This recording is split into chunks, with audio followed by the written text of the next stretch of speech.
So what is the question number 12? Question number 12 में क्या given है, क्वेश्चन को हम लोग अच्छे से रीड कर लेते हैं। From the top of a 7 metre high building, कोई बिल्डिंग है 7 मीटर की है वो, ठीक है, उसके कहाँ से बात कर रहे हैं, टॉप से बात कर रहे हैं, ठीक। तो सबसे पहले मैंने एक बिल्डिंग बना ली जो कितनी है, वो 7 मीटर हाइट है उसकी, ठीक है। ये 7 मीटर हाइट की बिल्डिंग है, मान लेते हैं ये A है और ये B है बेटा, ठीक। अब the angle of elevation of the top of the cable tower, अब कहीं कोई टावर होगा, ठीक है, मान लो यहाँ पर है कोई टावर, ठीक है। तो भाई बिल्डिंग और टावर दोनों का बेस तो एक ही जगह होगा, ऊंचे नीचे पे वो होंगे नहीं, ये हम लोग मान के चलते हैं, ठीक है बेटा।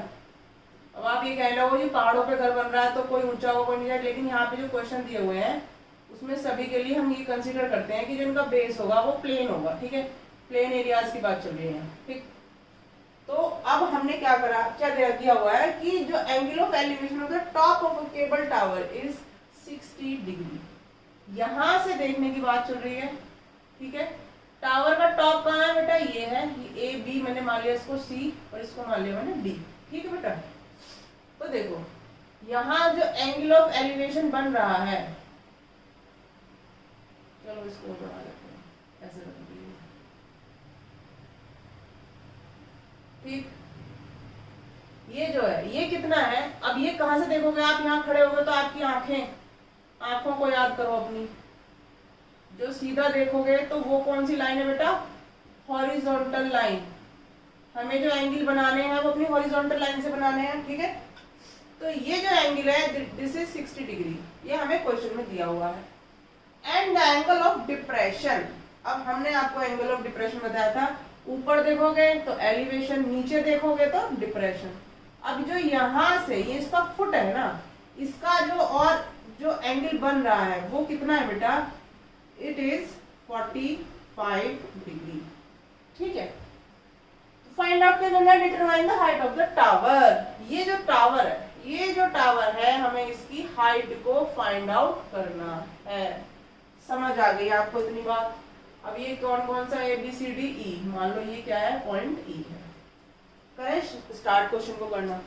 इतनी कहानी समझ आ गई, क्वेश्चन में दिया हुआ क्या है वो हमने यहाँ पर ड्रॉ कर लिया है, बहुत ही अच्छे से क्वेश्चन को समझ लिया है। फाइंड आउट क्या करना है ये भी हमें पता चल गया है, गिवन क्या है ये भी हमें पता चल गया है। अब इस क्वेश्चन को करने से पहले मैं एक चीज बता दूं आपको कि ये क्या बन रही है, ये कौन सी शेप बन रही है बेटा, दिस इज अ रेक्टेंगल। और रेक्टेंगल की क्या खासियत होती है कि जो उसकी अपोजिट साइड्स होती हैं उनकी जो मेजरमेंट होती है वो सेम होती है, ठीक है।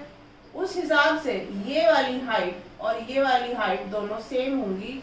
इसे हम लोग लिख सकते हैं कि ये कितना होगा बेटा, 7 मीटर। अगर किसी को कोई डाउट हो तो वो कमेंट सेक्शन में कमेंट करके पूछ सकता है, ठीक। तो ये 7 है, ये 7 हो गई, मेरी बात खत्म। अब हमें बस इतना फाइंड आउट करना है, C और E ये फाइंड आउट कर ले तो हमें इसकी हाइट पता चल जाएगी, ठीक। क्या करते हैं, फटाफट से अपने पंडित जी को बुला लेते हैं। कथा शुरू करने से पहले पंडित जी आएंगे, पंडित बद्री प्रसाद हर हर भोले। पता चल गया होगा ये क्या होगा, इसको अगर नहीं देखोगे तो सिंपल ट्रायंगल, यहाँ पे ये इसका बेस हो गया बेटा, ठीक है। ये इसका क्या हो गया, परपेंडिकुलर हो गया। हम बता देंगे भाई क्या है हमारा परपेंडिकुलर, क्या है हमारा बेस, और आंसर को हम लोग फटाफट से लेकर आते हैं। तो सॉल्यूशन स्टार्ट करते हैं। सबसे पहले हमें निकालना क्या है, height of tower. Height of tower क्या है बेटा मेरा, CD is equal to H, ठीक है। ये हमें फाइंड आउट करनी है।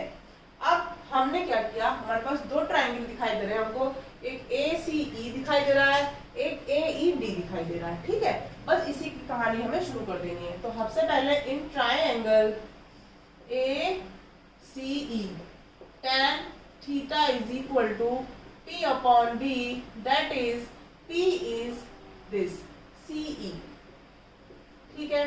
और B कितना है बेटा, बेस कितना है इसका, AE, ठीक है बेटा। ये हमें पता चल गया। अब मैं अगर आपसे बोलूं कि इसका CE कितना होगा, तो कोई मुझे बता सकता है सी कितना होगा? यस बता सकते हैं, सब इंटेलिजेंट है। ये क्या होगा मेरा, अगर मैं इस पूरे में से, इस एच में से इस 7 को निकाल के फेंक दूं तो मेरे पास ये वाली हाइट बचेगी।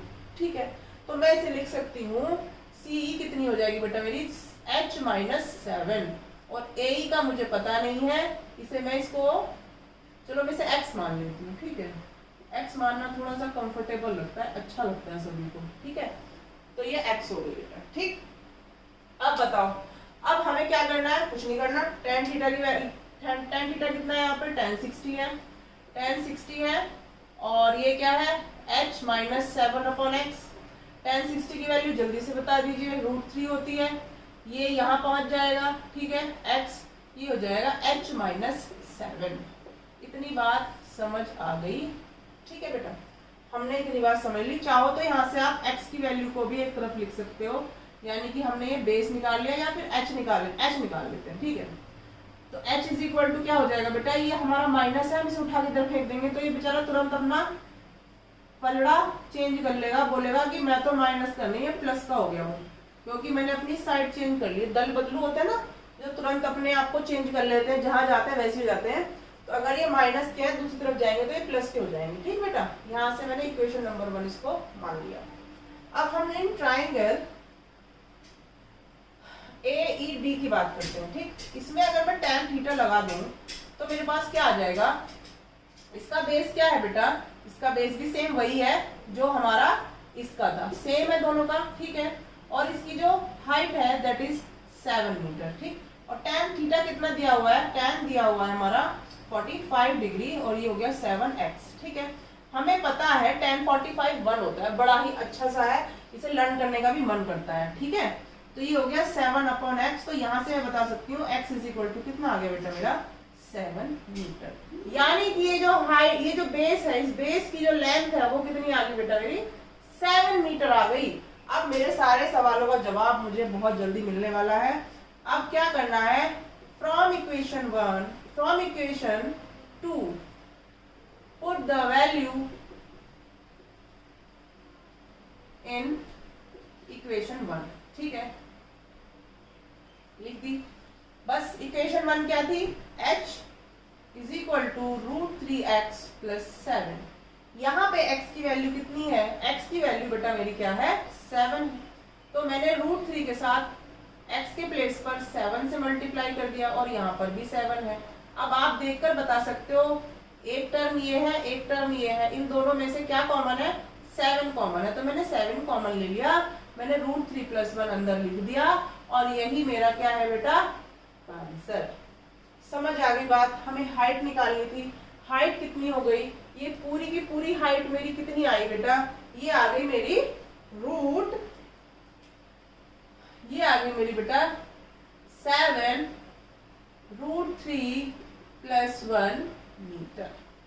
बताइए, यहाँ पर किसी को कोई कंफ्यूजन? कैसा भी? ठीक है, ये बहुत सिंपल सी इक्वेशन है। यहाँ से हमने एक इक्वेशन बना ली। अब जब हमने दूसरे ट्राइंगल में इसको पुट किया तो हमारे पास, हमें सिंपल सी बात है, जब हमारा 40, जहां भी 45 एंगल हो, tan हमने लगा दिया, समझ लो उसका बेस और उसकी परपेंडिकुलर इक्वल होनी है। ठीक है, तो बस हमने यही कर दिया। यहाँ से x की वैल्यू 7 फाइंड आउट करी, इस इक्वेशन में पुट कर दी, आंसर आ गया हमारा बड़ा जल्दी। ठीक है, अब हम करेंगे क्वेश्चन नंबर 13।